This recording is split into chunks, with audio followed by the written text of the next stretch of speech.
Okay, I think it's 3 o'clock now, so I think we can start. And today I've chosen a number of small suttas from the Samyutta Nikaya. As you may know, if you've seen this particular collection of teachings, they're very short teachings, which means that you can't just choose one and just discuss that on a sutta class. So I put a couple together on the theme of this one is the Nidana Samyutta, which is the Dependent Origination, with some sort of definitions of what these terms are, and also some other interesting parts of this particular teaching of the Buddha. So it's basically the teaching on dependent origination with a few little additions, and hopefully that I can continue like that to start giving some teachings from Samyutta Nikaya.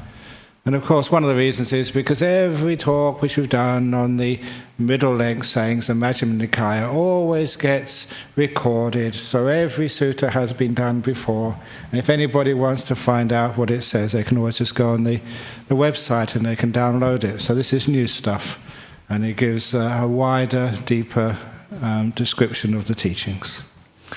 Okay, so now we'll do the Namo Tassa and then we can begin. Namo tassa bhagavato arahato samma sambuddhassa. Namo tassa bhagavato arahato samma sambuddhassa. Namo tassa bhagavato arahato samma sambuddhassa. Buddhaṃ dhammāṃ saṅghāṃ namasāmi. Okay, so the suttas which I've chosen, first of all we're going to do the second sutta and then go up to the 10th sutta of this section, the Nidana Samyutta, the collection of short teachings on the dependent origination. Nidana means cause. And I'm starting with the second sutta first because this gives a definition of the terms. And it's important that people hear the definition of the terms, because many monks, whether it's the Sri Lankan Yanavira or the Thai Buddhadasa, have sometimes distorted the teachings of dependent origination, basically because they haven't really looked at what the Buddha said these terms actually mean. And when you listen and see what the Buddha actually said these terms mean, it really becomes quite clear that the traditional understanding of dependent origination is the authentic one. And all the interpretations which modern monks have made are really out of step with how the Buddha taught. So you may have heard about the links of dependent origination. Now here the Buddha is actually describing what each one of them means. This was at Savatthi, and the Buddha says, "Bhikkhus, I will teach you dependent origination, and I will analyze it for you. Listen to that and attend closely, I will speak." "Yes, Venerable Sir," those monks replied. The Blessed One said this. What, monks, is dependent origination? And it is with ignorance, I prefer delusion as a condition. Volitional formations come to be. With volitional formations as a condition, consciousness comes to be. With consciousness as a condition, we have name and form nama-rupa comes to be. With nama-rupa as a condition, the 6 sense bases come to be. With the 6 sense bases as a condition, contact comes to be. With contact as a condition, feeling comes to be. With feeling as a condition, craving comes to be. With craving as a condition, clinging comes to be. I prefer the translation of fuel. And with fuel as a condition, we have the existence comes to be. With existence, birth comes as a condition, birth comes to be. With birth as a condition, aging and death comes to be. And such is the origin of this whole mass of suffering. That's the ... That's the standard explanation of dependent origination. And now just to see if those translations or my renderings make any sense, we have the Buddha's definition of them. So what, monks, is aging and death? The aging of various beings in the various orders of being, their growing old, brokenness of teeth, greyness of hair, wrinkling of skin, decline of vitality, degeneration of the faculties. This is called aging. And you only have to look around to see examples of that. Quite a few. I'm not looking at anyone in particular. So it is quite clear from the Buddha's description, it does actually mean aging and death or aging as is commonly understood.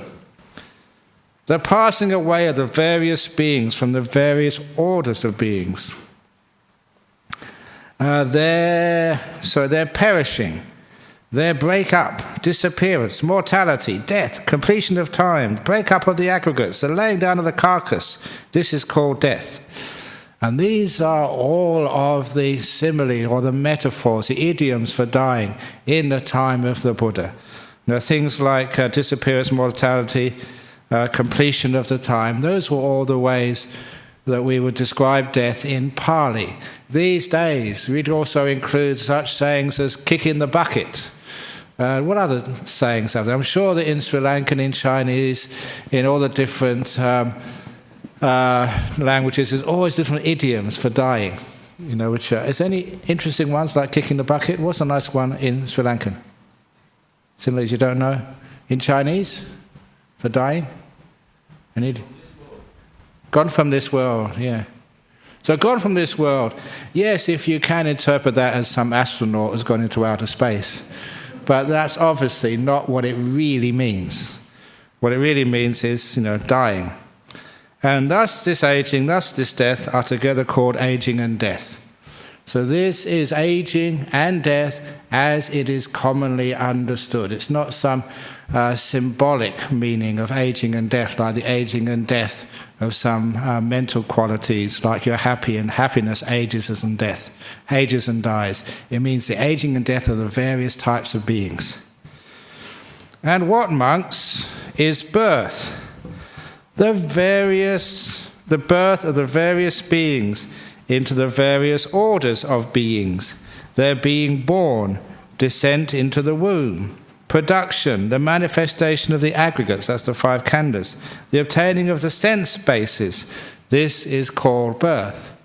And this too were the various idioms of something being born, not just a human being, the various beings into their various orders, such as in the Digha Nikaya, they expand on this and say the heavenly beings into the heavenly being order, humans into humans, the 4-legged beings into the 4-legged of beings, those which creep on the ground into the creeping on the ground type of beings, every being, birds into the state of birds, all the various orders of beings.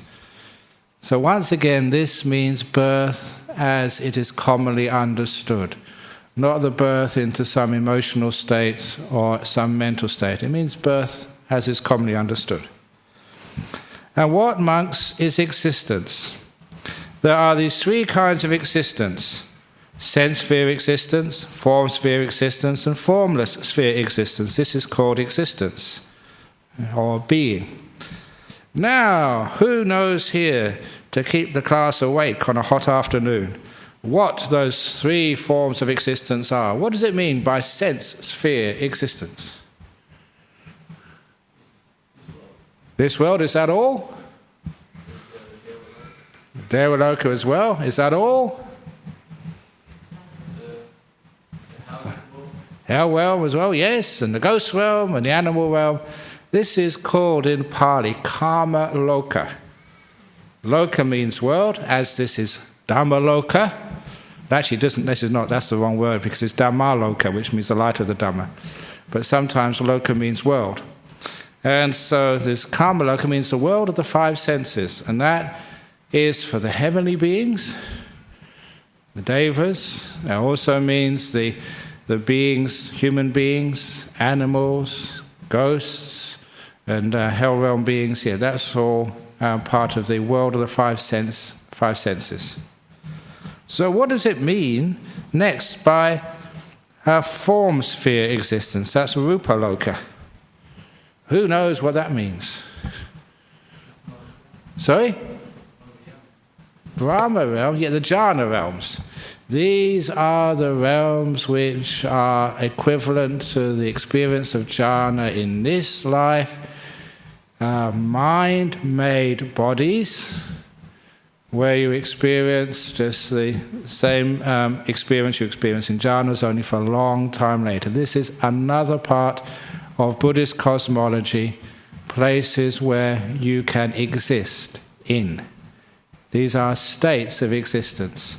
The first Kamaloka is a whole range from hell realm, ghost realm, animal realm, human realm, and the heavenly being realms, up to just the members of the Brahma's realm.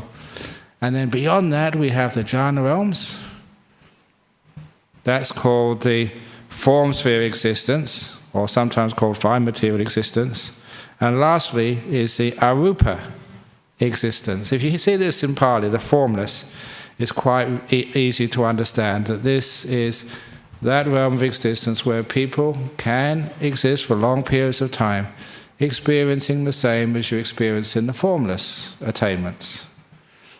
So here the Buddha is extending the cosmology, not just the hell realms, human realms, animal realms, and heavenly realms, but extending it to existences, forms of existences, which are really based on those meditative attainments of the jhanas and the immaterial attainments.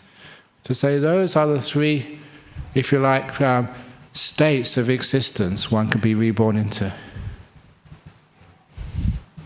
So these are states of existence. Yes.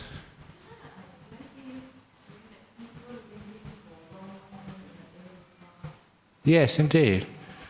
So, because we are so narrow, we say people in this earth world. Yeah, so what am I saying the same people that if you attain an immaterial attainment, that sort of jhana, and at the time of your death you manage to re-experience that, then you'll get reborn into that state, or sometimes you can get even better than that, but at least you get reborn into that state. The same state, incredible stillness, so stable, timeless, that you're there for long periods of time. You don't recognize the passage of time, no more than people in deep meditation recognize that an hour's gone past or a day has gone past. You go into a very beautiful, peaceful, timeless state. I know that sometimes people say, and this is a common misunderstanding, they said, oh, but in that state, it's a waste of time, you can't do anything, you're stuck there. Yes, while you're in those states, you cannot do anything, you're stuck, you're having a wonderful time, but it does leave a residue when you come out. And the residue is the peace, the happiness, the fact that the 5 hindrances have been abandoned. So if a person descends from the say the arupa realm, say gets reborn in this human realm, their 5 hindrances will be so weakened. They'll be very, very peaceful and saintly human beings. So that is why you don't lose anything by getting into these states.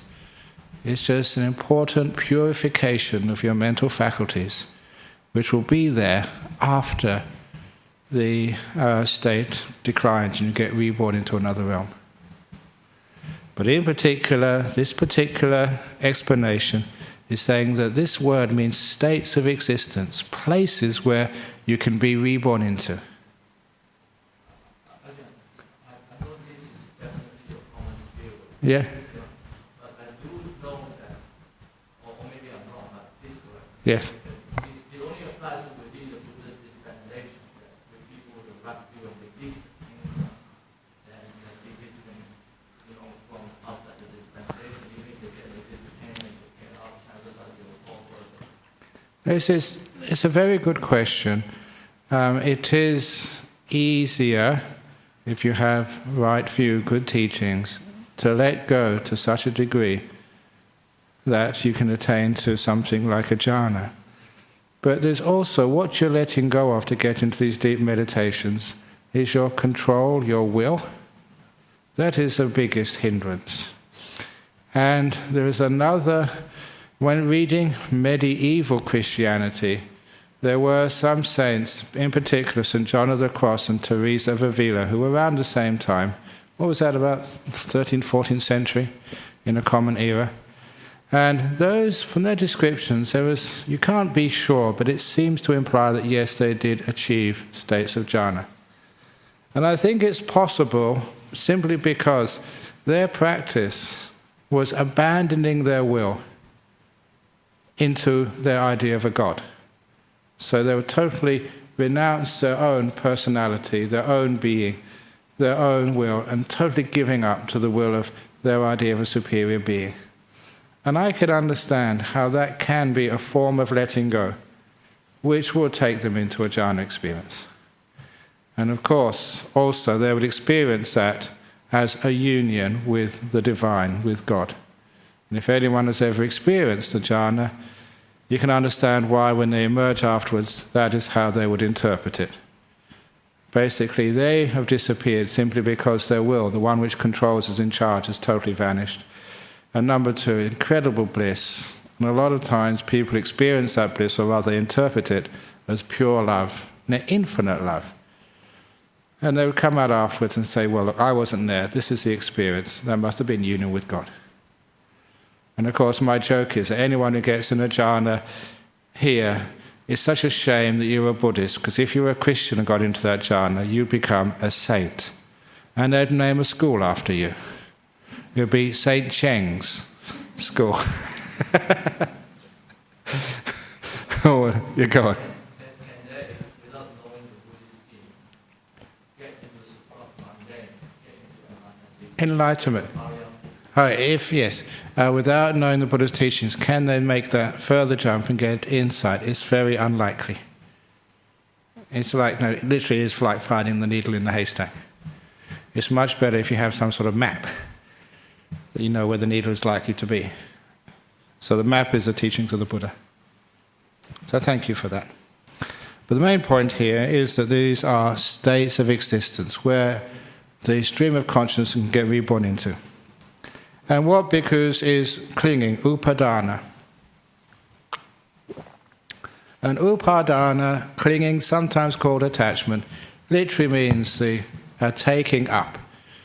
And I don't need to teach you too much Pali, but many of you have taken the 5 precepts. No, the second precept is adina adana. Adina means not giving, adana means taking. And it's the same phrase there, the same adana as in upa adana. It literally, adana means taking. And upa literally does mean taking up. The English language is an Indo-Aryan language. In other words, many of our words, many of the roots come from the Indian linguistic tradition, and this has actually come through. And upa literally has one meaning, taking up. And when you understand it's taking up, you can feel that taking up can be an attachment, can be a cling, you're taking it up. It can also be the idea of a fuel, in the same way that the flame takes up the wax as its fuel. And that is also a very powerful simile, which gives you an idea of what this word means. It's the taking up, it's the fuel, it's taking up the fuel of existence and actually becoming a new form of existence. And so what actually is this upadana? They don't really say what the upadana is here. It is what the upadana actually takes up. The 4 types of fuels. And here, thinking of it as fuel means it gets a much more evocative meaning of what's happening here. So I'm going to call it fuel. There are the 4 kinds of fuels. The fuel of sensory pleasures. And this only refers to the 5 senses, by the way. This is very clear.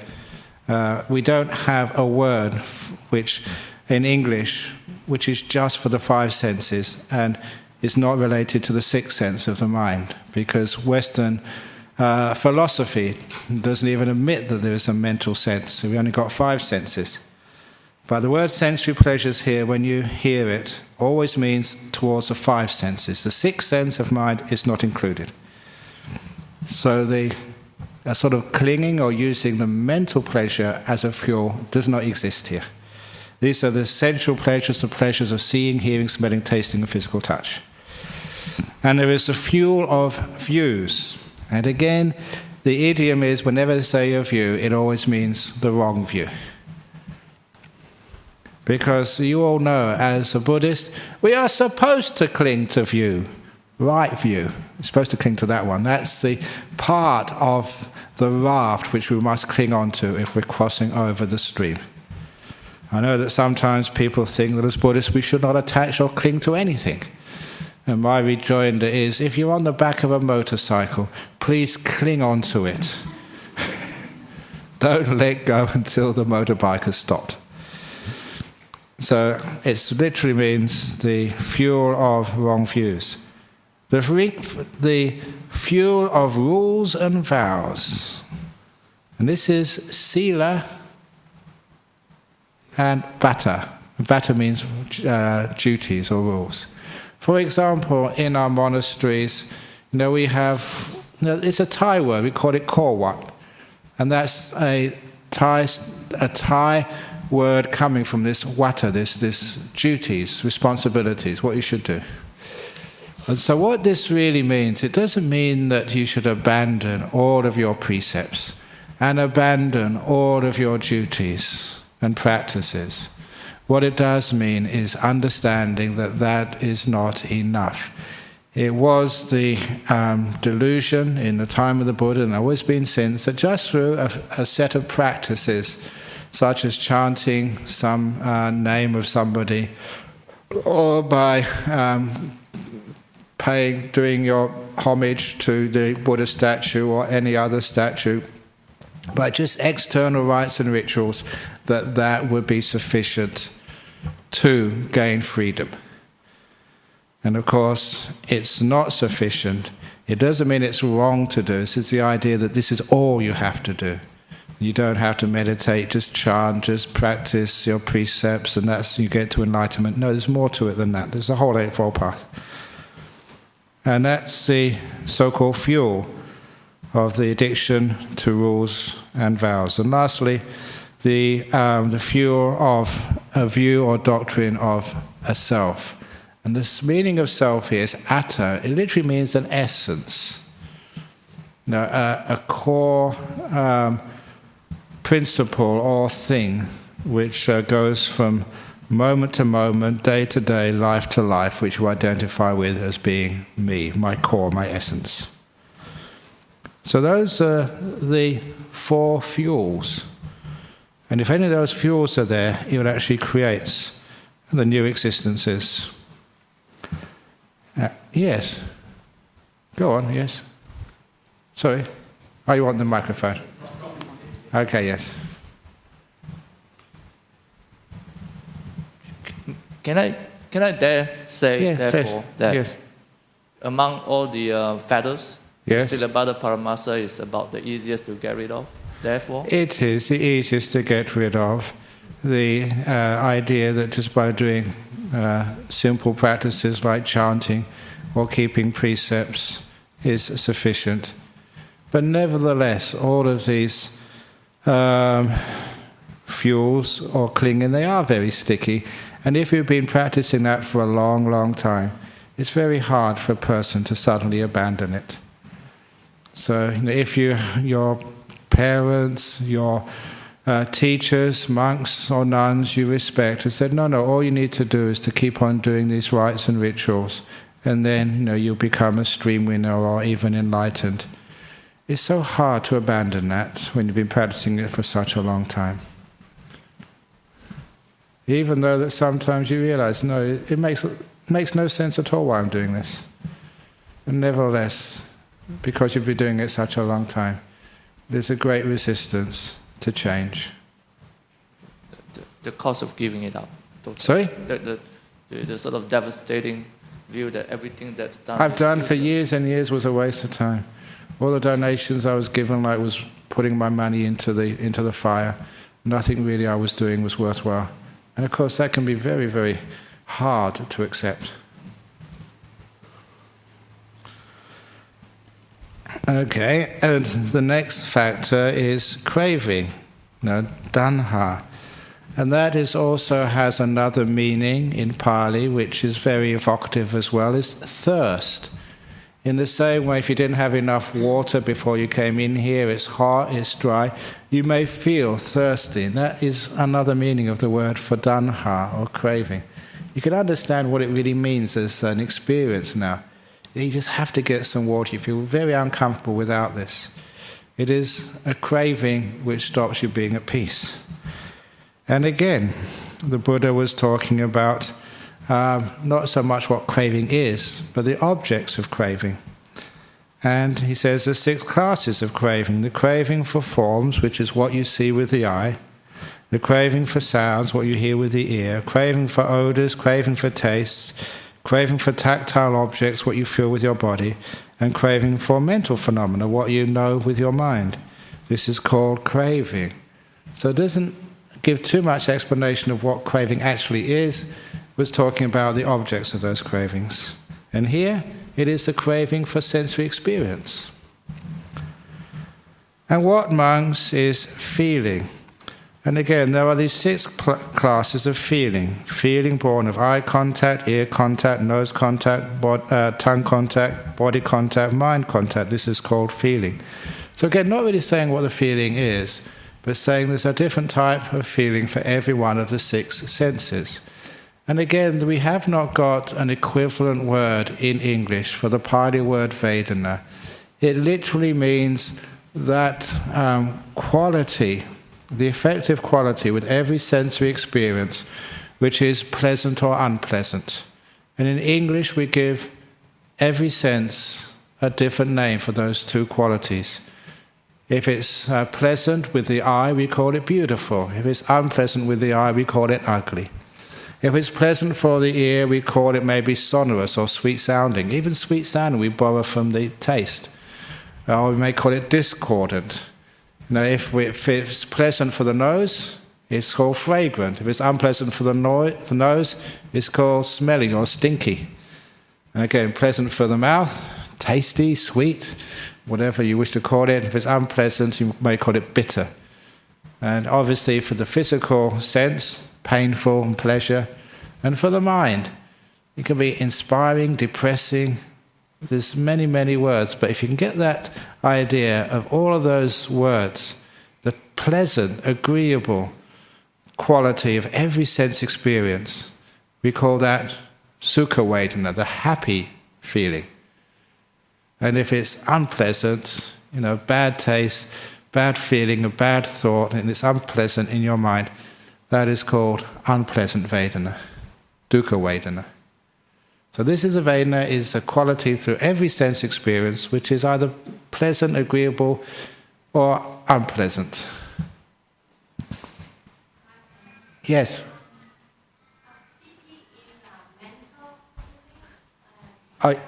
Okay. So I can just repeat this. Asking piti and sukha, is one a mental feeling and one a physical feeling? This is really important when you look at the deep meditations. But in practice, it's not worthwhile trying to distinguish those things until you really have got some very deep meditations. The only way, I say this, the only way you can really understand what the difference is when you have at least attained a 3rd jhana. Because up to that time, those 2, piti, sukha, are always together like inseparable twins. When you see one, you see the other in all experience of life. And this is the first time in the 3rd jhana, and obviously beyond, when part of that inseparable combination vanishes. The sukha is there without the piti, and that is the first time that has occurred for you. So it's only really then can you understand what piti is and what sukha is.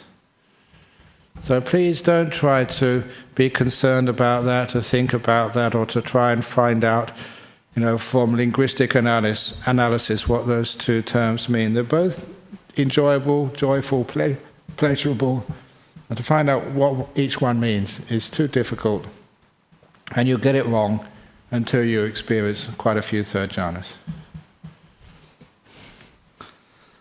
And so that is feeling.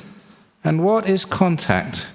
Now this again is the Buddhist way of understanding sensory experience. there are these 6 classes of contact. Eye contact, ear contact, nose contact, tongue contact, body contact, mind contact. This is called contact. It doesn't really say very much what contact is. But this is the idea in Buddhism, that you need a sense base, such as the eye, or just as say the tongue for taste. And you need sense objects, such as something to taste or something to see. If we had a dark room, even though your eyes may be perfect, you still can't see anything. There's no light coming through, it's totally dark. So you need an object, you need the sense base, and the coming of those two together, is the arising of the consciousness. In other words, that consciousness turns on, and those 3 coming together is called contact. In other words, it is like the contact of turning on the electricity, turning on the light. When that switch goes click, then the electricity flows, there is light. When these 3 come together, the sense base, the sense object, and the corresponding consciousness, the sense has happened. It's turned on. So that's why they use the word contact, because these things, they come together. And then there is what we know as sensory experience. That's the Buddhist idea of what the sensory experience is. A sense base, an organ by which you can actually feel or know or see. It's not just the eye. It's just the eye and all the sort of the stuff in the brain which is connected to your eye consciousness. That is all the sense base. The physical part of what allows you to see. And it needs the object and it needs the consciousness coming to, those two come together, turning on consciousness. And then there's the contact, the sensory experience. For example, as you're listening to me, you do have physical feeling. That sense base is there. And there is a sense object, the feeling in your bottom. But until I told that, those 2 were there, but the consciousness hadn't sort of also arisen to bring the 3 together. They basically didn't exist. So you do need those 3 coming together for sensory experience to happen. And that is called contact. The thing which we call experience. A base, an object, and the consciousness as well. Of that particular type of consciousness, and then we have the experience. Is that clear for you? Because that's an important part of Buddhism.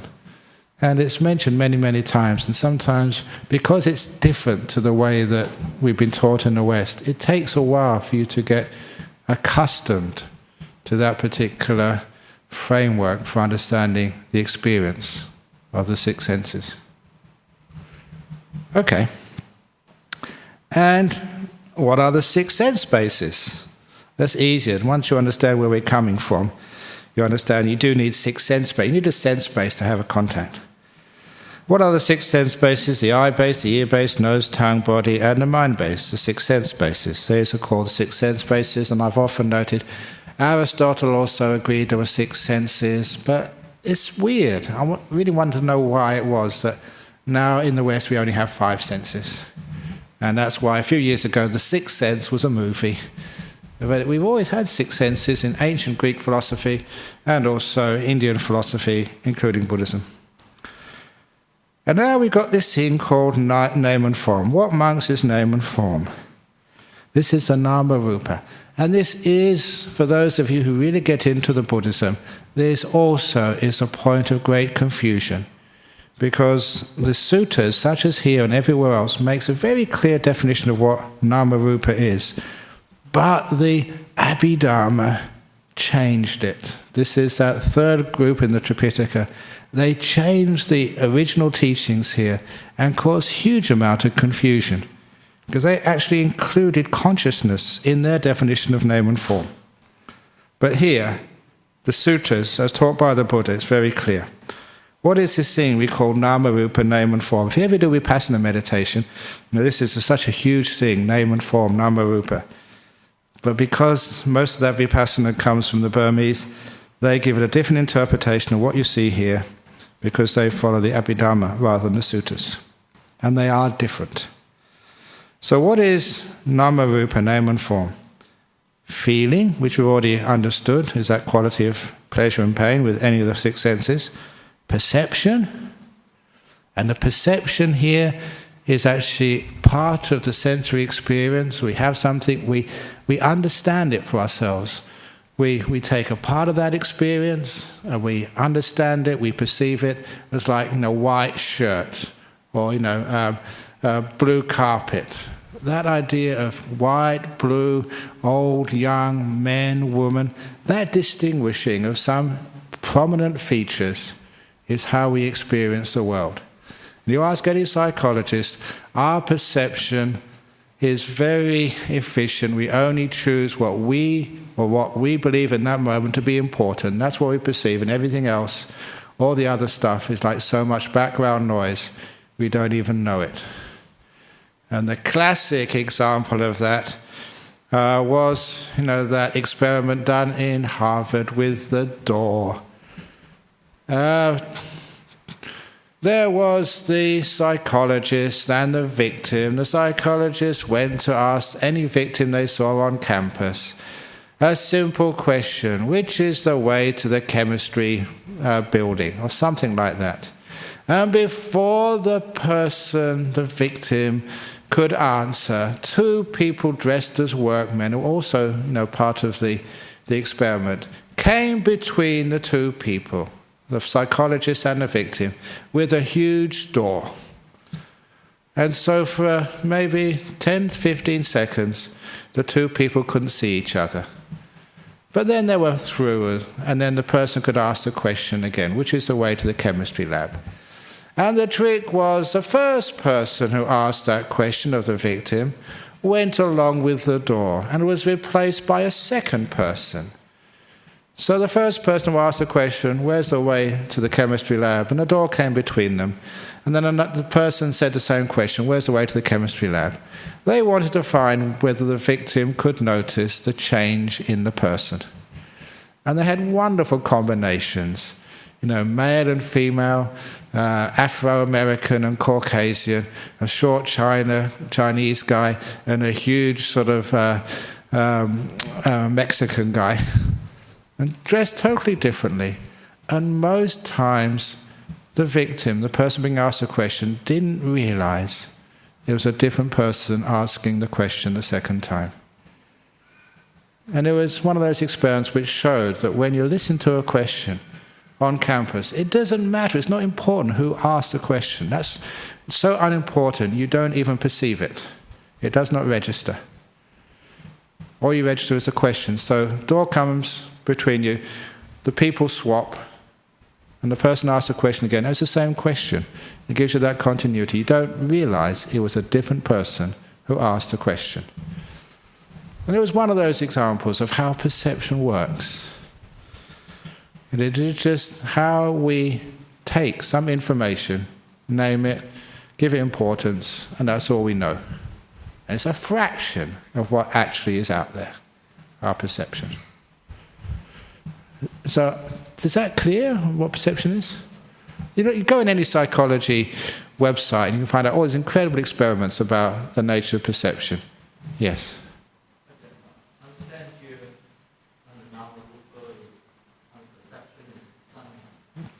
It is called sanya, yes. Perception is sanya in Pali, yes. Does that also include memory? Include memory? Now that's a very good question, because it involves memory. Because how we know things is how we've been taught to see them, which really does involve memory.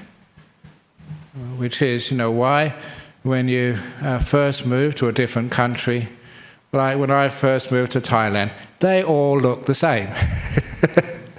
Even the monks, the first time I saw the monks in Wat Ba Pong, they all look the same, all bald-headed. How do you know? They're all dressed the same. How can you know which monk is who? And of course, after a while, your perception starts to pick up the differences between people. If you've ever seen identical twins, I don't know the difference between them, but the mother always knows the difference. Because they live with them so long, they've refined their perceptions. So this is what perception is, like how we identify, how we know things. There's a lot of memory involved in that.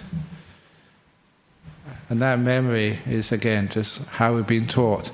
Instead of calling it memory, we can call it conditioning. brainwashing, ways you see things. I don't want to go too far into perception. It can get quite scary, because we see things in one particular way. We've been taught to see them in one particular way, and that does affect our worldview. We have an election campaign on, federally and state. I know that because this morning a federal MP came to lunch here, trying to get some more votes. So you can see that a federal campaign is on. It's the only time you ever see ministers or people when they need something. Actually, the only time they ever see me when I need something too, but I can understand that. But you can see just how the advertising, how the posters are all there to change our perceptions. And this is actually how perception works. It is manipulated. When you see how much it's manipulated, wow, that's scary. But that's another talk. But that's part of... Yes, Cheng? Okay, can I just finish the Nama Rupa then? Because I only got to... Yeah, I'll just finish the Nama Rupa and then I'll get to your question. Because I only got to perception so far, Nama Rupa. The next one is volition, choice, will. This is part of what we call Nama Rupa. And then we have the contact, which you've just described, and attention. This is called name. And the four great elements, and the form derived from the four great elements, this is called form. Basically, stuff, material stuff. Also air, space, that's all dependent upon the four elements of air, fire, wind and water. That's what they used to call stuff as. So they have the form is the stuff, the material stuff. The name is feeling, perception, volition, contact, attention. Basically, if you look at that, that's the three middle khandhas. Feeling is feeling, perception. The most important part of the fourth khandha, sankhara, is called volition. So you can see that name and form, you've got the form like rupa, stuff, you've got feeling, perception, volition, contact, attention. That represents the three next khandhas. Consciousness is outside of nama rupa. And that is part of how the Buddha taught. He gave another simile elsewhere, that consciousness is like one sheaf of reeds, of like hay if you like. Nama Rupa is another sheaf of reeds. They have to be together. They support each other. If you take one away, take consciousness away, there can't be any Nama Rupa. You take the Nama Rupa away, there cannot be any consciousness. The two depend upon each other, as we'll find out in a moment. So that's name and form, Nama Rupa. Okay, Cheng, what question did you have?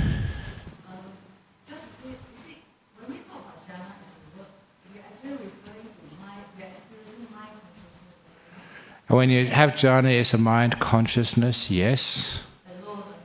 Hello. All those descriptions of jhana are actually nama rupa description. It's not, it's sort of nama rupa description, but for those of you who look on the web, there is a controversy about the jhanas. When I first started teaching jhanas, no one else was really teaching them. The controversy is that in the jhanas, can you feel the body? And there are still some monks, nuns, lay people who said, yes, if you're even first jhana, you can still hear things, you can still feel the body. And of course, you've heard my teaching so much say, no way, you can't do that. And I quote many places in the suttas where you can't. So yes, I agree with you. In the jhana, the five senses of seeing, hearing, smelling, tasting, touching have been turned off. They're not there anymore. You have just the mind consciousness and the mind objects. Yes? Because those descriptions, especially the first three jhana, Yes. those descriptions of feelings or whatever that, or qualifying of unwholesomeness outside meditation, all these are actually what the expression in jhana is a consequence, is a breeze, and this breeze is actually it's not it's object. Okay, very good. What you're saying there is nama rupa, which is one of the descriptions I've often used. So nama-rupa being the object of consciousness. So with that simile of the sheaves of reeds, to have consciousness, you need an object of consciousness. To have an object of consciousness, you need consciousness. The two sheaves of reeds. Take one away, the other one disappears. So in jhanas, yes, that is a mind consciousness, and its object, that particular nama-rupa, which is in the first jhana, is the Vedana, perception, volition, other stuff. But it's not nama-rupa, that's a whole lot. You don't have to have every part of nama-rupa there. For example, in the jhanas, you don't have any rupa, you don't have the form. It's nama, not form. You don't have volition. You have certainly feeling, you have perception. You have attention, you have, what else is there? You have contact. So when it says name and form, it doesn't mean that all have to be there. At least one or two have to be there. Yes.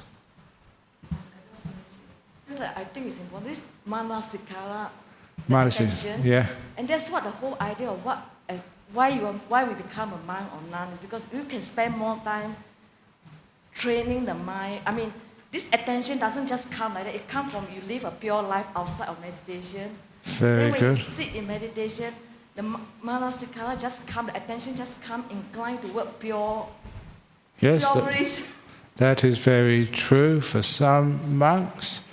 Remember that monks like myself do have a lot of work to do as well, but I was fortunate to have my early years very free. I have lots of time to develop things like manasikara, yes. But many lay people can also find that time. I know many people live quite simple lives.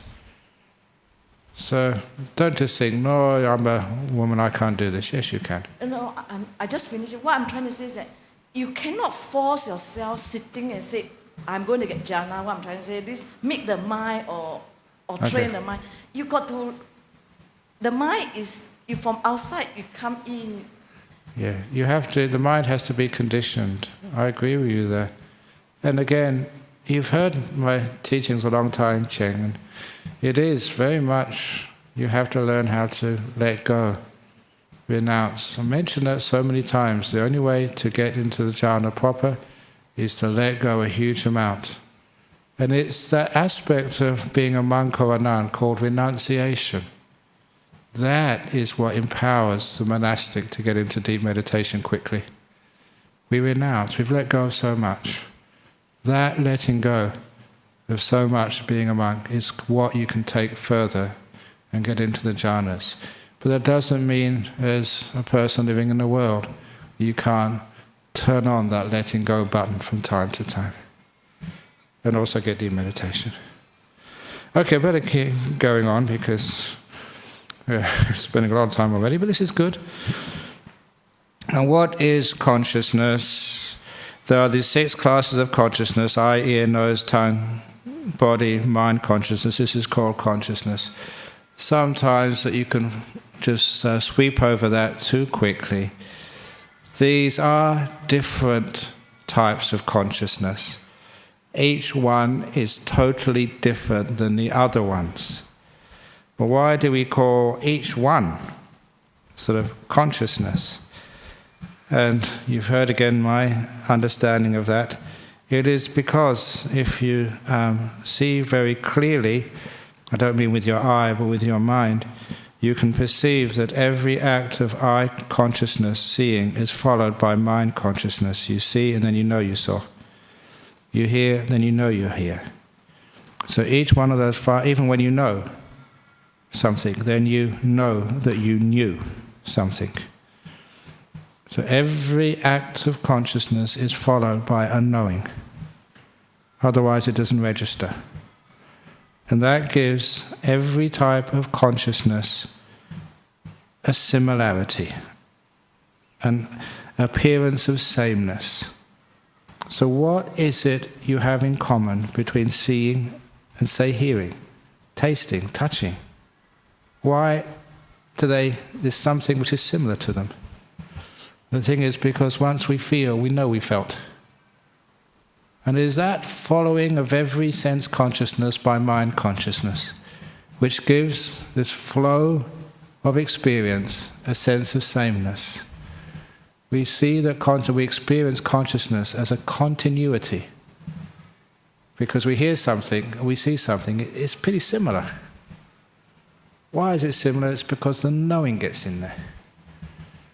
And that is why, if you understand what this knowing is and what hearing is, seeing the two separate things, you can actually understand how the flow of consciousness is similar to the grains of sand on Scarborough Beach, which is a local beach here in Perth. This is being videoed.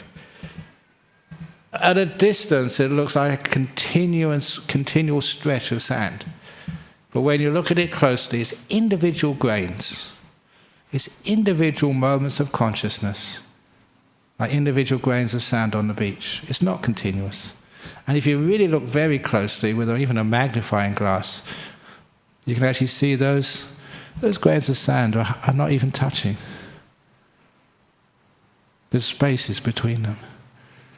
And that's fascinating to be able to perceive that, to see there's spaces between your conscious moments. That undermines the idea that your consciousness is a continuous flow, which is part of the illusion of a self. You can see that this thing called consciousness changes. Every consciousness is totally different. Then the idea of I am the one who knows is undermined. And you can't really maintain that any longer. Seeing these are 6 totally different types of consciousness. In my books and other tales, I've called it the fruit salad simile, which you've heard before. A coconut is not the same as a banana. But because things flow so quickly, we think, yes, it's just consciousness. And consciousness, we haven't finished yet. What amongst are the volitional formations? This is sankhara. There are these 3 kinds of volitional formations: bodily, verbal, and mental volitional formations. What do you mean by body volitional formations? Can the body will something? No.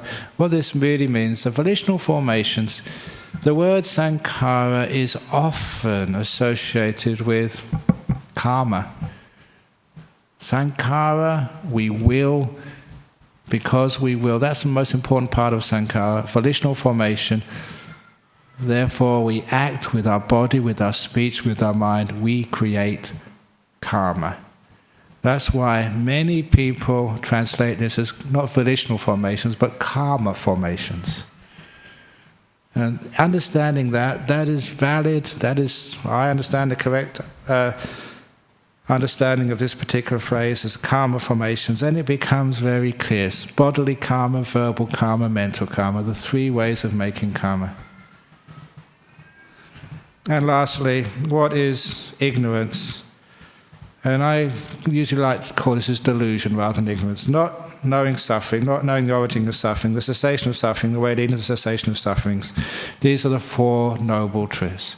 I don't like the word ignorance because everybody who comes to a place like this, most Buddhists, they know the 4 noble truths. They're not ignorant of them. They just know them, but they don't understand them. That's the trouble. The better description is one of the descriptions which the Buddha gave of what avijja, delusion, really is. It's like taking what is suffering and thinking it's happiness. Being deluded. Taking what is happiness and being deluded to think it's suffering. For example, just how many people in Perth will think that coming to a Buddhist temple on a Sunday afternoon is happiness? They think you're crazy coming here. And they may be just going down to the beach, swimming and messing around and getting drunk. And they think that, yes, taking drugs and getting drunk is happiness. Is it? I say it's suffering. I say they're deluded. They say I'm deluded. Which one is right? I think we should probably know that by now. But that's what delusion is. It's what is happiness, thinking it is unhappiness. What is unhappiness, suffering, taking it to be happiness. And what is permanent, taking it to be impermanent. What is impermanent, taking it to be permanent. And lastly, what is not a self, taking it to be a self. Those are the delusions, ignorance, distortion. That's very more powerful. And you can actually see just how many people follow what they think is happiness and they suffer. And they don't look at what is truly happiness because they think it's suffering. So those are the delusion. So that is the explanation, going in detail. Now, with ignorance or delusion as condition, volitional formations come to be. With volitional formations as condition, consciousness comes to be. Just pause there for a moment. What does that really mean? From delusion, karma formations come to be, yes. Why do we wish for something? Why do we have volitional formations? Why do we act by body, speech or mind? Because we think by doing so, then we can be happy, then we can go to heaven and live for happily ever after, permanently. So much of our karma is based on delusion, especially obviously bad karma. Why did people do things like pedophilia, or robbing people, or pushing old people over? Why do they do that? And it's total delusion. Because of that, that is a cause for karmic activity. And due to karma, what the Buddha said, karma and also craving creates your next birth. So that's consciousness. And I'll go on to this in a few moments, why the consciousness has to be consciousness in the next life. But from consciousness causes, consciousness as a condition there is this nama-rupa. This doesn't mean in the same way that, when you put the match onto the wood, then there's the flame. It means that these two, without one, there can't be the other. So when we look at causality, yes, from delusion, you can say that even creates the karmic formations. It certainly bends them. And you can say that that is, karma is a very important cause for the type of consciousness you're going to have in the next life. But consciousness, does consciousness come first and then nama-rupa come afterwards, or nama-rupa come first and then consciousness? The two always have to come together. So when it says consciousness and nama-rupa, it means without one there can't be the other. And it's the same with the next few factors. Without nama-rupa, there can't be the six sense bases. Without the six sense bases, there can't be contact. Without contact, there can't be this thing we call feeling.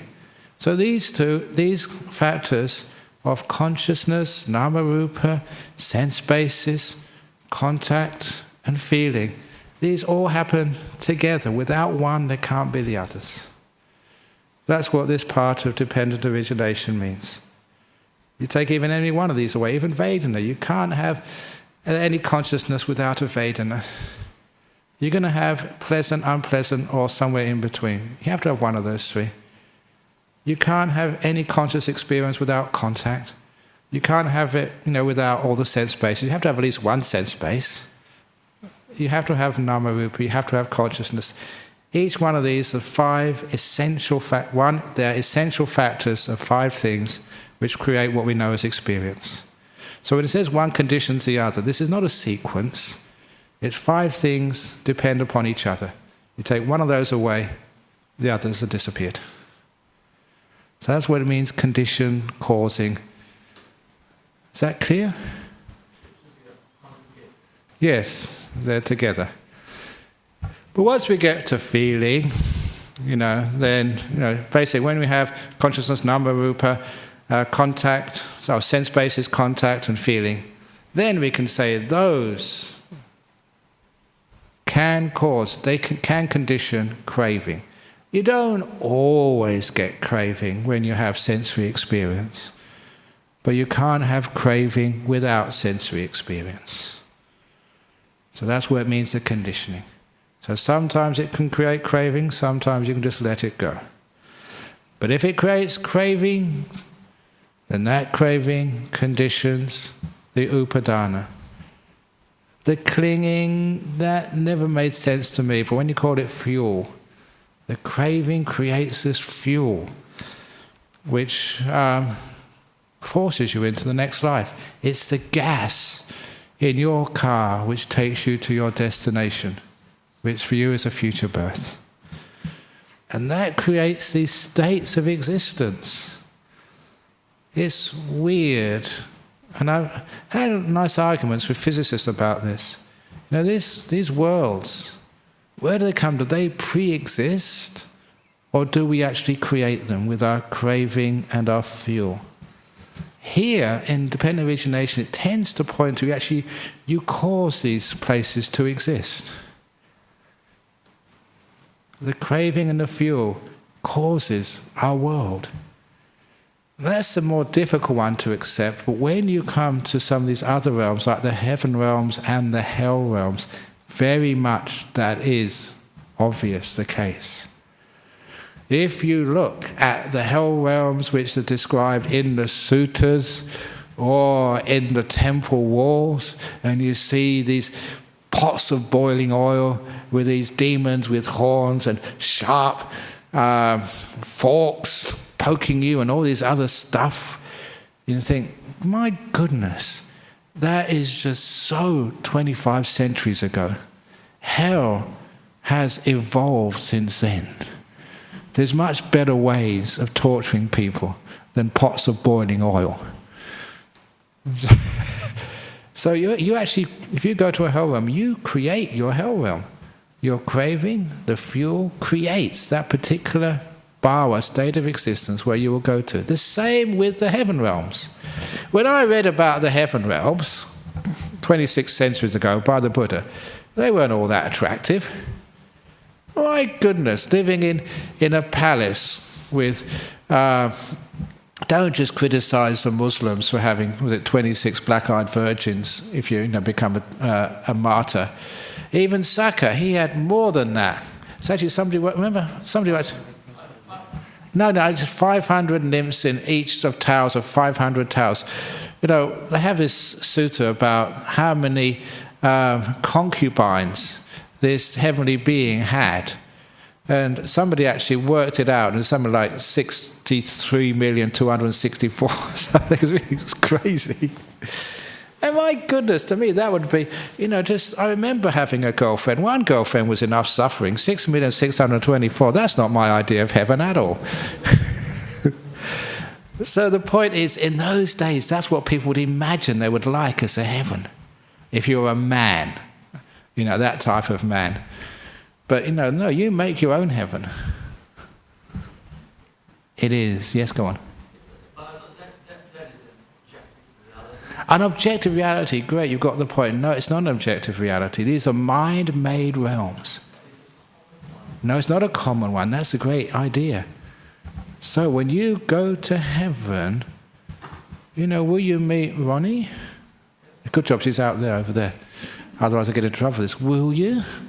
Or will you create a being which is like Ronnie for you? Because this is a great problem these days, because how many times do people, you have a great relationship with Ronnie, but there's other people. Say you go, I'm sure Jacob won't mind me saying this. Jacob was married before, and suppose he doesn't still love his wife, but if he loved his former wife, but his former wife didn't love him, then what would happen? He was such a good guy, done lots of good karma, so Jacob at least will go to heaven. Does that mean your wife has to go there and put up with you again because you still love her, but she doesn't love you? What would actually happen? Because you love her so much. Heaven, I can't call it a heaven without the person I love the most in this world. For you. But for her, that's like being in hell, being with you.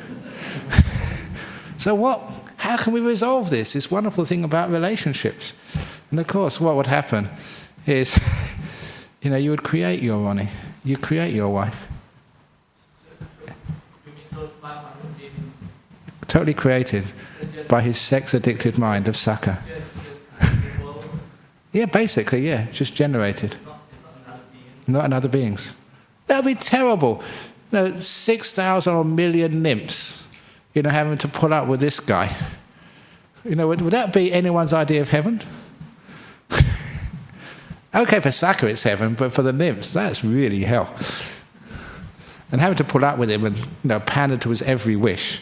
So no, these are created. And you create custom, not on this earth, no, this is custom-made mind realm. So in your heaven, you would have noodles and Chinese food every day. That would be hell for me. So what food are you going to have in hell? Do they serve the same food to everybody up in heaven? No, you make your own food. So this is the idea of the craving and the fuel creating these states of existence. Now, what I was always fascinated, how does that work in this human realm when we do actually share, an earth which is common to each one of us, or do we? How much of this world do we share, and how much do we create? Is my Australia the same as yours? And that's something I haven't sort of concluded that investigation yet, because we assume it's the same. We live in the same country, for goodness sake. But my perception and experience of Australia will always be different than yours. So how much of it is in common? How much of it is created by us? Are they independent beings? This is a great thing. Yeah, we sort of interact together. But how much of this is personally created? And how much of it is pre-existing, which we just live in? Do we build our house? Some of you move into an old house, but some of you create your new house. How much of this human existence is moving into an old house? And how much of it is custom built by you?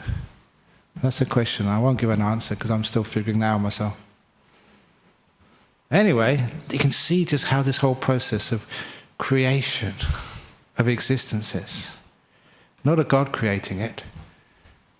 So that's why when people ask me, who created this world? Delusion and craving created this world. That's a much powerful understanding than just a God.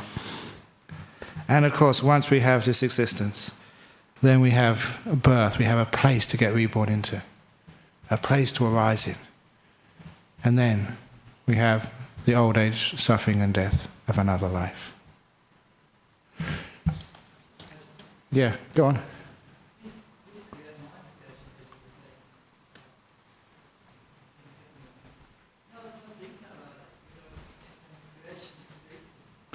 Okay, in the mind-made realm, just how detailed can it actually be? Have you ever spoken to someone suffering that terrible disease of schizophrenia, where what they believe they see, what they believe they hear, is far more real than what we would call reality? I remember just reading one article of a fellow who had managed to find his way out of schizophrenia and was describing some of the experiences. It says once he saw like a human head just roll across the floor in front of him. The reason said that cannot exist, but it was more real to him than the walls and the floor on which he was sitting on. And there's a very great insight in actually to what is actually happening. And this is just a human condition when you still have a body.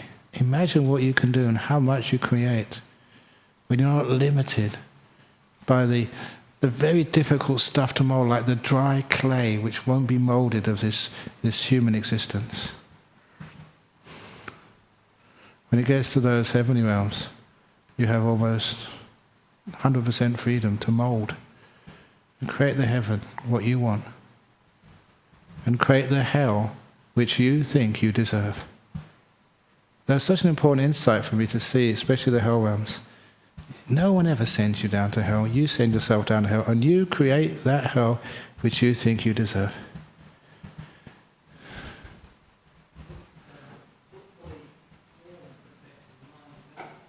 Yeah.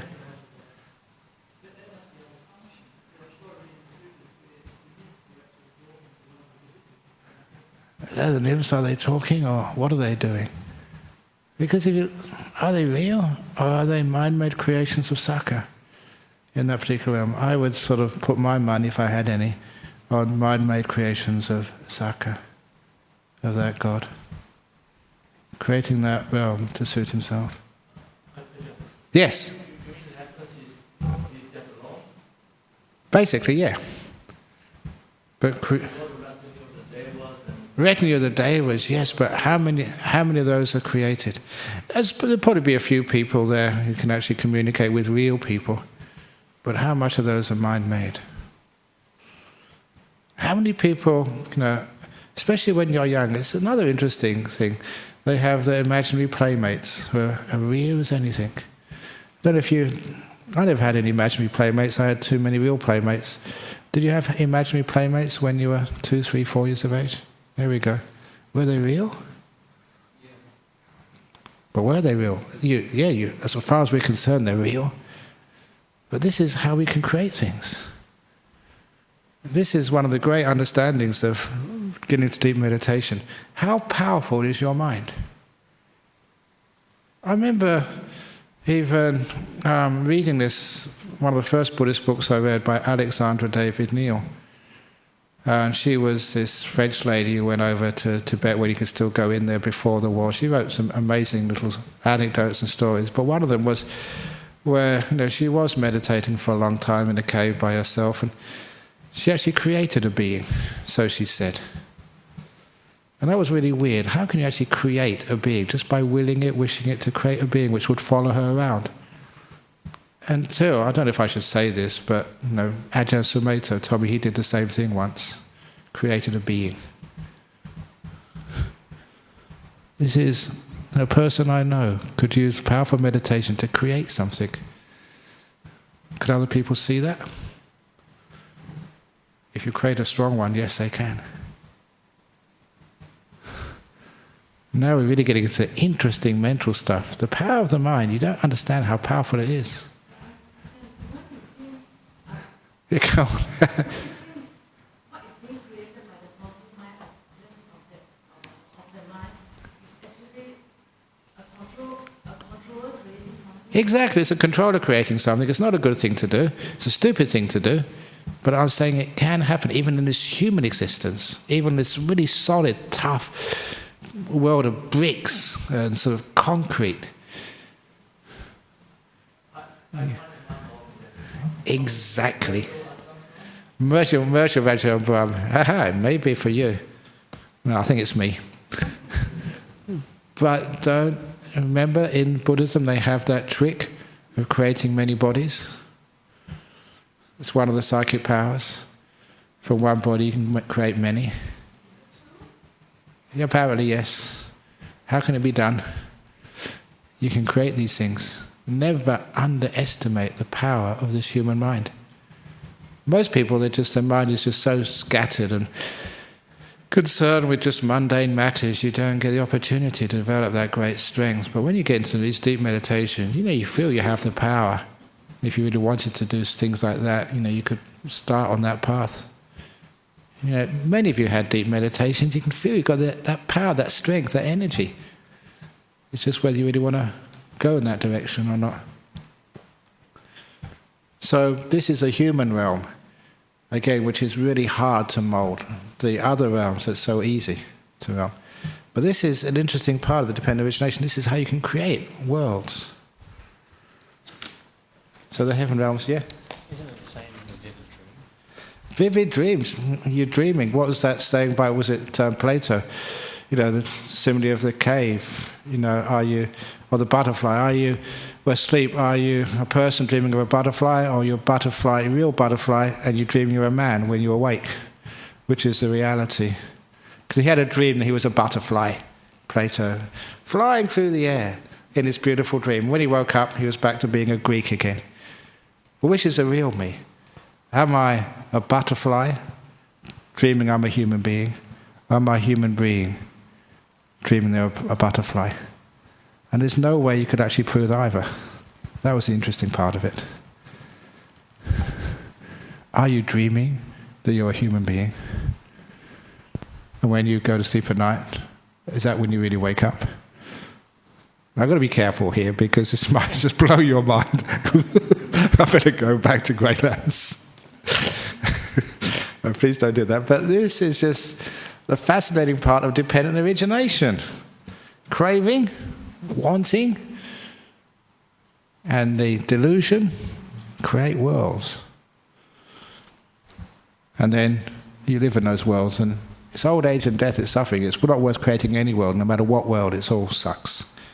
So anyway, now I want to go to so far. I've only got that far, as usual. Really good. Okay. We've got origination and cessation. I'll just go through this pretty quickly. This is 10. Origination. Monks, before my enlightenment, while I was still a bodhisattva, and I always keep saying this, whenever he mentions the word bodhisattva, it's always preceded by before my enlightenment. In other words, in Theravada teachings of the Buddha, a bodhisattva is always before enlightenment.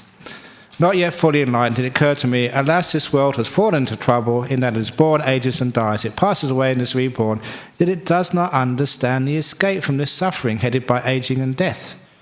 In other words, how can I stop being reborn?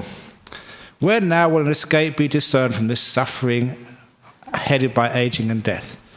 Then, monks, it occurred to me, when what exists does aging and death come to be? In other words, what's the cause of aging and death? Because through careful attention, there took place in me the breakthrough by wisdom. When there is birth, aging and death comes to be. Aging and death has birth as its condition. That may seem obvious. Yeah, of course. When you're born, you have to age and die. But what is really important to him, he said, when you get reborn, you have to get it done all over again. So the only way to stop getting old and dying is to stop getting reborn. But then, how do you stop getting reborn? And then it occurred to me, when what exists does birth come to be? By what is birth conditioned? Then, because through careful attention there came to me a breakthrough by wisdom, when there is existence, a place you can get reborn into. Then birth comes to be. Birth has these states of existence as its condition. Then it occurred to me, when what exists does states of existence come to be? By what is existence conditioned? Then, monks, through careful attention, there took place in me a breakthrough by wisdom, when there is clinging or fuel. Then states of existence come to be. States of existence have this fuel as a condition. Then, monks, it occurred to me, when what exists does this fuel, called upadana, or clinging, come to be. By what is this fuel conditioned? Then, because through careful attention, there took place in me a breakthrough by wisdom, when there is craving, this fuel comes to be. Craving. This fuel has craving as its condition. Then, monks, it occurred to me, when what exists does craving come to be? But what is craving conditioned? Then, monks, through careful attention, it took place in me a breakthrough by wisdom, when there is feeling. There's pleasure and pain. Now you can see why he chose pleasure and pain at this point, because that is the core reason why we crave. We want to get rid of pain, we want to get more pleasure. That's the cause. So what exists does feeling come to be? By what is feeling conditioned? Then, because through careful attention it took place in me a breakthrough by wisdom, when there is this contact, this physical experience, this sensory experience. I would prefer calling sensory experience rather than contact, because contact doesn't really sort of make much impact into people. We've called it sensory experience. When there's sensory experience, then there will always be some type of feeling. So when what exists does sensory experience come to be? By what is sensory experience conditioned? Then, because through careful attention it took place in me a breakthrough by wisdom, when there are 6 sense bases, then sensory experience comes to be. Sensory experience has a 6 sense bases as it's conditioned. Then, monks, it occurred to me, when what exists do the 6 sense bases come to be? What are the 6 sense bases conditioned? Then, because through careful attention took place in me the breakthrough by wisdom, when there's this nama rupa, then there must be the 6 sense bases, because that's part of nama rupa. The 6 sense bases have name and form, or nama rupa as a condition. Then, monks, it occurred to me, when what exists does name and form come to be? Nama rupa. By what is nama rupa conditioned? Then, monks, through careful attention, it took place in me a breakthrough by wisdom, when there is consciousness, this nama rupa comes to be. In other words, when you're conscious, you have conscious objects. When you have conscious objects, you have consciousness. And then, monks, it occurred to me, when what exists does consciousness come to be? By what is consciousness conditioned? Then, monks, with careful attention, that took place in me a breakthrough by wisdom, where there is karma formations, consciousness comes to be. Volitional formations. Consciousness has volitional formations as is conditioned. Then, monks, occurred to me, when what exists, the volitional formations come to be. By what are volitional formations conditioned? Then, monks, through careful attention, there took place in me the breakthrough by wisdom, when there is delusion. Karma formations come to be, delusions. So, karma formation have delusion as a condition. Thus, with delusion as condition, volitional or karma formations, with volitional formations, consciousness, and so on, such as this origin of this whole mass of suffering. Origination. Thus, monks, in regard to things unheard before, there rose in me vision, knowledge, wisdom, truth, and light. Now, I'd went through that very quickly because I just want to spend a little bit more time on cessation. Because in Buddhism, everyone talks about dependent origination. Even when I was in Korea, the Zen master there talked about dependent origination. But I much prefer dependent cessation. So this is the cessation part. So don't just call dependent origination, that's depressing. Dependent cessation, that rocks. So dependent cessation. Then, monks, it occurred to me, when what does not exist, does aging and death not come to be? That's when we take something away. What destroys aging and death? With the cessation of what does the cessation of aging and death come about? Then, monks, through careful attention, it took place in me the breakthrough by wisdom, when there is no birth, then aging and death does not come to be. With the cessation of birth, or I think we could actually say pretty accurately, with the cessation of rebirth, there is a cessation of aging and death. Because this birth you can't cease. You're stuffed, you've been born, it cannot be undone. Your next birth, you can undo that. With the cessation of rebirth comes the cessation of aging and death.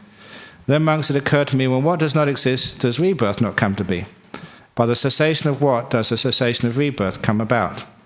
Then, monks, with careful attention, there took place in me a breakthrough by wisdom, when there is no states of existence, rebirth does not come to be.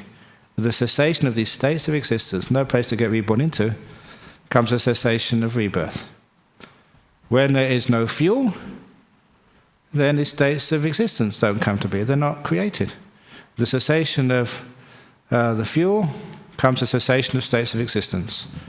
When there is no craving, then the states of existence do not come to be. With the cessation of craving comes a cessation of... I blew that one. When there is no craving, the fuel does not come to be. With the cessation of craving comes a cessation of the fuel. When there is no feeling, then craving does not come to be. With the cessation of feeling comes a cessation of craving. When there is no contact, feeling does not come to be. With the cessation of sensory experience comes a cessation of feeling. When there are no six sense spaces, sensory experience does not come to be. With the cessation of the six sense spaces comes a cessation of sensory experience. When there is no nama-rupa, the six sense spaces do not come to be. With the cessation of nama-rupa comes a cessation of the six sense spaces. When there is no consciousness, nama-rupa does not come to be. With the cessation of nama-rupa comes a cessation of name and form. When there are no volitional formations, consciousness does not come to be. With the cessation of volitional formations comes cessation of consciousness. When there is no delusion, volitional formations do not come to be. With the cessation of delusion comes the cessation of volitional formations. So you work backwards, and so you realize the way out of existence. Thus, with the remainderless fading away and cessation of delusion comes a cessation of volitional formations. I'm going to pause there, because someone who is enlightened, an arahat, they have totally overcome delusion. Such as the Buddha, such as Sariputta and Moggallana. They've overcome delusion. So for them, delusion has faded away. Does that mean their volitional formations have also faded away? Did the Buddha have any volitional formations?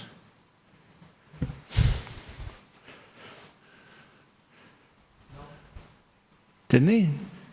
Didn't he have any will? Did he decide to make a sangha, to have bhikkhunis, to teach the Dhamma? But I thought those who cannot give back the karma Very good. Now these are volitional formations which create karma vipaka. This is the result of karma in a future life. Obviously, his volitional formations did have resultant karma in this life. His actions created a sangha, but they don't have karmic results for him in a future life. In other words, it's not rebirth producing karma. But certainly he did karma. So you can say, okay, volitional formations, those volitional formations which are going to create karma in a future life have been destroyed. But what about, said, with the cessation of volitional formation comes the cessation of consciousness. So did the Buddha, as soon as he was enlightened, become unconscious?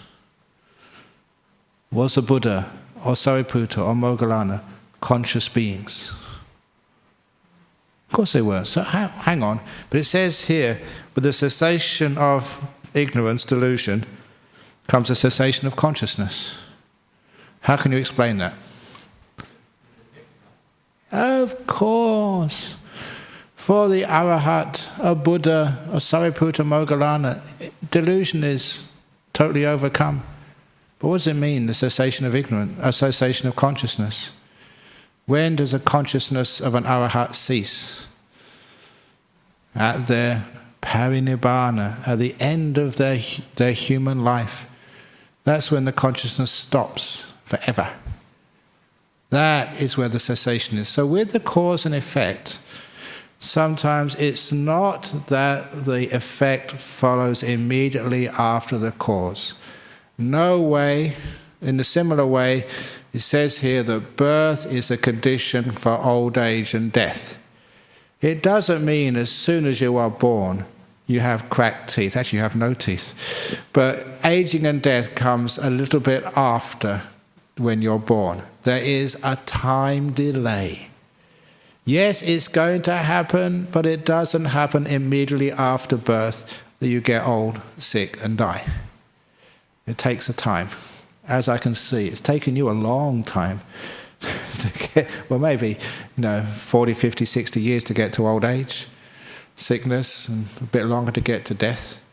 There's a time delay there. In the same way with the destruction, cessation of delusion, there is a time delay before consciousness ceases. And that consciousness, the only way you can logically explain this is the consciousness at the end of this life. No more rebirth consciousness. That is one of the strong arguments which I have used to argue against such interpretations that of Jnanavira, Buddhadasa, that this is all about just one life. In fact, that I've often taught that it is this teaching of dependent origination was the Buddha's idea of how this whole process of rebirth does happen without a soul, without a being getting reborn. It's a whole process. It's a process of nama rupa and consciousness, of six sense spaces and sensory experience and Vedana, of clinging. This is a whole process which is what gets reborn. Not a person, but a process. And unfortunately I won't have time to talk about that later on, but here the process is stopping with the cessation of delusion. Soon the process will stop at the end of your life. That's when consciousness stops. And obviously when consciousness ceases, once there is no more consciousness, consciousness has ceased. It's not just any type of consciousness, all the six consciousnesses have ceased. Not just seeing, hearing, smelling, tasting and touching, but mind consciousness as well ceased. You're not going to a realm of pure mind living happily ever after. It has ceased. When that ceases, the objects of consciousness cease, the nama rupa. There are no more sense bases. There are no more sensory experience, no more Vedana, no more happiness or suffering of any type. Because that's one of the problems. We think, no. I've worked so hard to become enlightened. When this is ceased, I want to be happy, for goodness sake. I don't deserve nothing. Is that the goal of Buddhism? No consciousness, no nama rupa, no sense bases at all, nothing to experience, no happiness, no suffering. Yeah, I can take the no suffering business, but leave me the happiness. And that's what it says here. It's a tough thing to accept, but it's right there. If you understand it, it's a wonderful thing to accept. And with the cessation of Vedana, there can't be any more craving, no more fuel. You won't create any more states of existence, no more birth, no more death, no more suffering. Such is the end, the cessation of this whole mass of suffering. Cessation, cessation. Thus monks in regard to things unheard before, there rose of me vision, knowledge, wisdom, true knowledge, and light. Yes. After marrying Nidana, Yes. and only one appears in the middle in Sakyamuni. Then that is created by the person who's meditating. It's not a real being. In the same way that when you go to a heaven realm, you will create Ronnie. For you, it will be just as real as she is in this life. She will still argue with you up in heaven. Could you like that?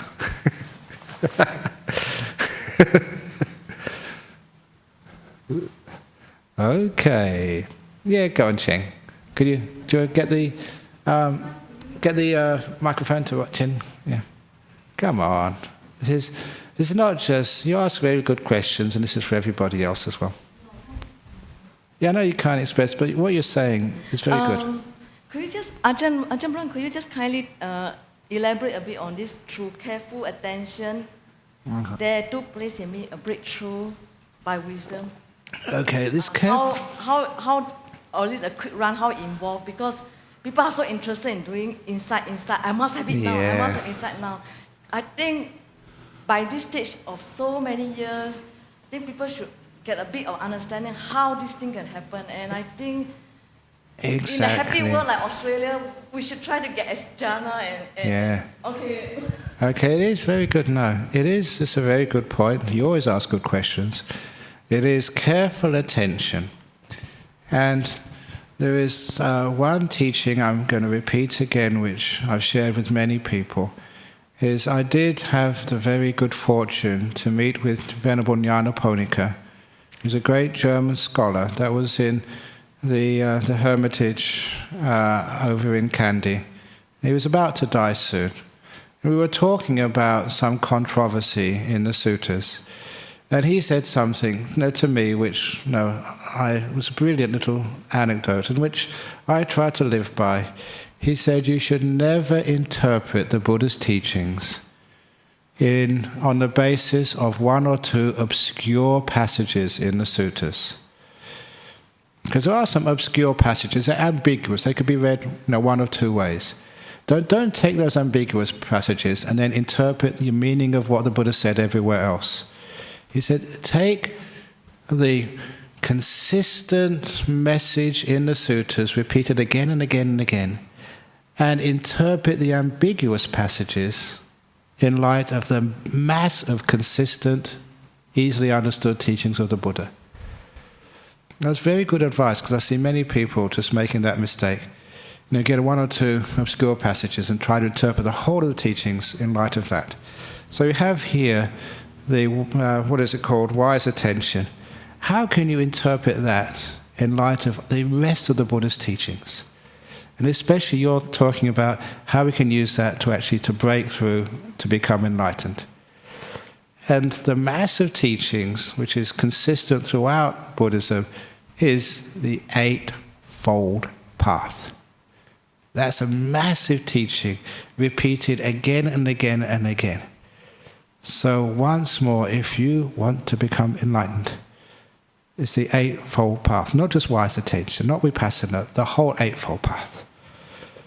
That's where you look at something like Yoniso Manasikara. Where does that fit in to the Eightfold Path? That is part of mindfulness and also part of samadhi, stillness as well. And that is where, looking at the meaning of that term, Yoniso Manasikara.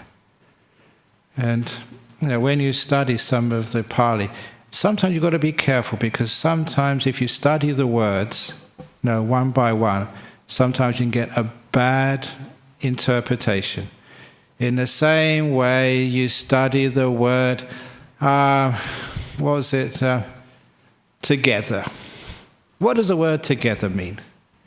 And so you analyze it, what together means, into 3 parts. To get her.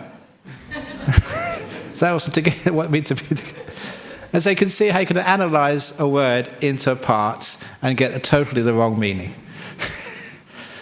Now, so you've got to always be careful when you say yonisa manasikara. But I think it's pretty accurate. Yonisa means to the womb, from the womb or to the womb. The word yoni is a Pali word meaning like the womb, where things come from, the origin.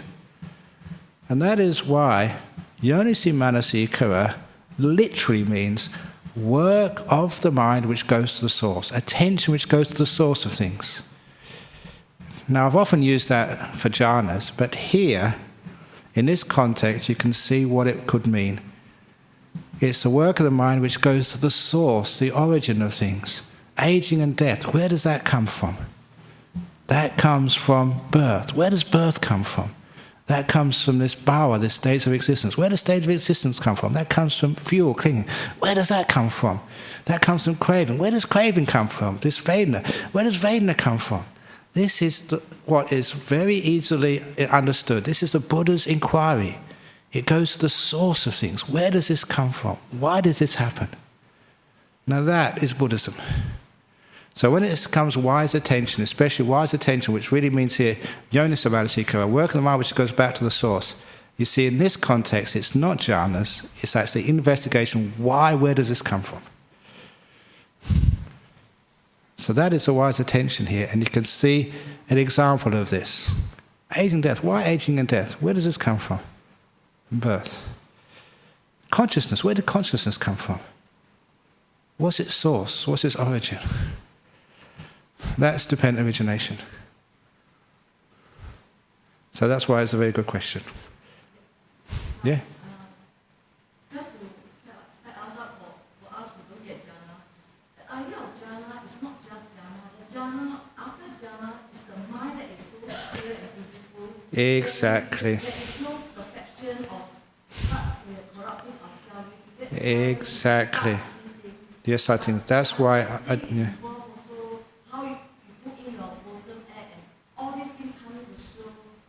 Yeah, what you're saying again is very true. It's not, when you say jhanas, it's not just the experience of jhana, it's what jhana does to the mind afterwards. Clearing of the hindrances, being able to see very clearly what's happening, but also the data of jhana too.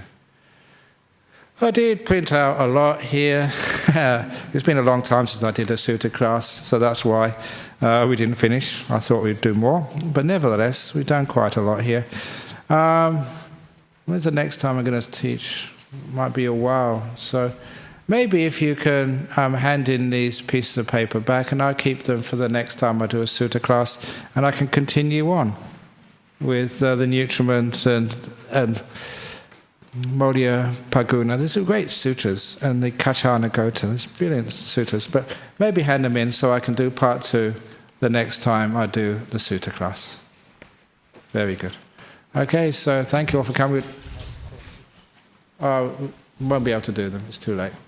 Because are they, maybe, I know there's some in the box. Okay, come on quickly, we'll do it. We should do this, because people have been looking in. So no more questions from the floor. We have some questions here from, and I'll try and be very quickly. I'll do the ones from overseas first of all. Adam from USA. Ajahn, if you're reborn as a human being after an existence in the form sphere realm, say you're reborn in this human life having already attained stream winning in the previous life, would your faculties already be refined and your hindrances weak enough for it to be possible to progress to arahatship in this life without re-experiencing the jhanas? It makes total sense to me that jhanas are necessary for liberation, but does that necessarily mean that they are necessary to be re-experienced in this life for complete liberation? The essence of the answer is the jhanas, they are just what happens when you let go, when you disappear. It's not that you have to experience them, you can't avoid experiencing them. As you become enlightened, you get let go more and more, there's no need to think. There's no need to do anything. And because there's no need to, you just don't do anything. You become more and more still. The jhanas are like the default state of the arahat. Just like if you don't move your mouse on the computer, what happens after a couple of seconds? Or minutes maybe, your computer turns off. It goes to the screensaver. So the jhanas are the screensavers. It's just what happens when you're not doing anything. And the arupas are just what happens when the screensaver is there for a while, the computer screen goes to sleep. But there's another little piece here. If you're reborn, if you've already attained to being a stream winner at Adam, it's an interesting thing, but if you understand what's going on here, this is an amazing truth. If you're a stream winner in this life and you get a jhana, so at the end of your life, you're reborn in the jhana realms. That is your last life. When the jhana vanishes in that realm, then you're parinibbana, you cease. You never come back again. They call that jhana anagami, a jhana anagami. You have to be a stream winner first, and you've got lots of jhanas. So the next life is in the rupa loka, arupa loka, that is your last life. You never come back again, anywhere. And it's impossible not to do anything else. So hopefully I answered that. The jhanas are necessary or not necessary. These are just stages of letting go. Letting go is necessary to become enlightened. That's why the jhanas are just what you will experience, whether you like it or not.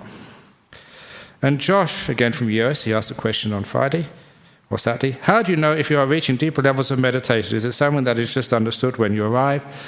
When you're in there, you're not quite sure where you are, but when you come out, my goodness, you know that something has happened. These are called Uttari Manusa Dhamma by the Buddha. Superior, extreme human experiences.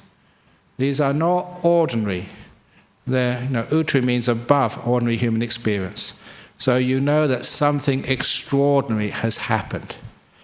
It's not, that was just a nice meditation. No, this is extraordinary. So it blows your mind, as I used to say in the 60s. Wow, this was amazing. What the heck was this?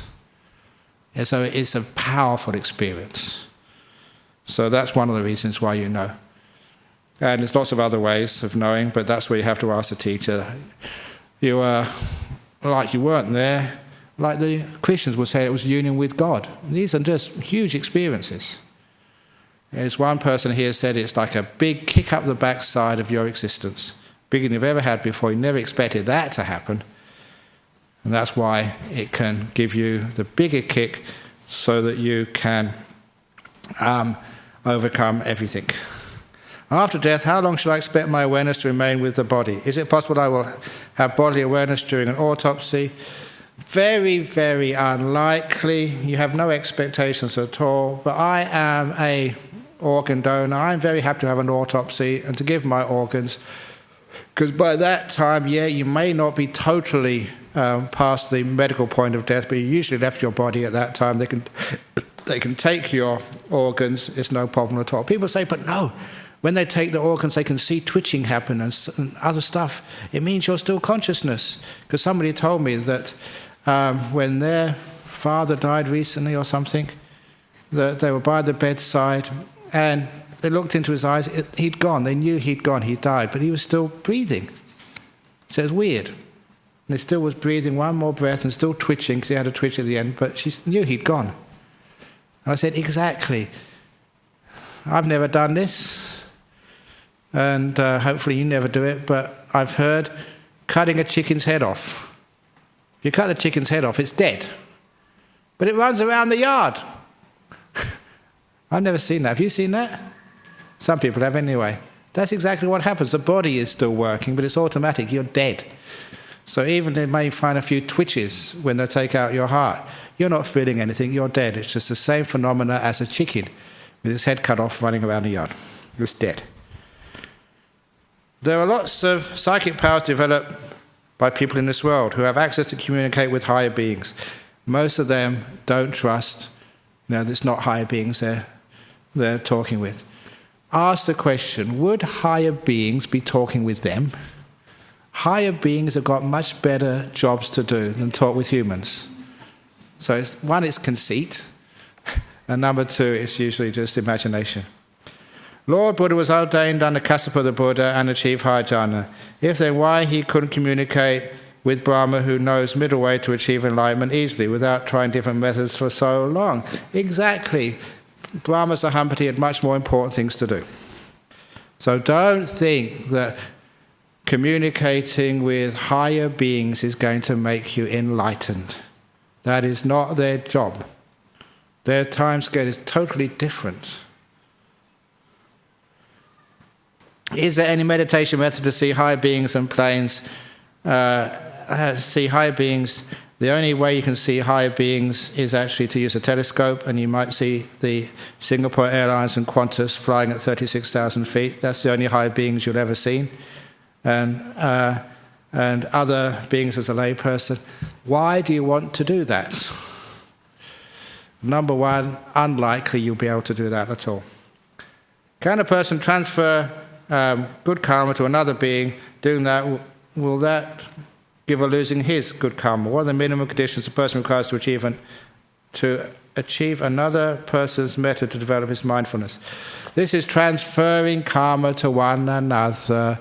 If, yes, it can be done, and you don't lose anything. When you give, you always get back. So the Buddha said, if you give or transfer your merits to another being, it's the same as lighting a candle, which is not lit yet, from another candle. The original candle does not lose any of its flame.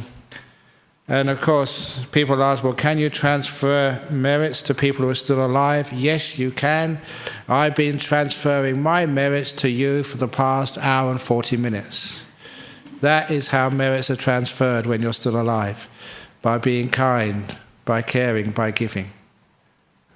So that's the answers. So I did it very quickly because I did go over time. And today is our Uposatha day, so I have to get back to the monastery because we're doing the Patimokkha chanting. So sorry I can't be around for too long.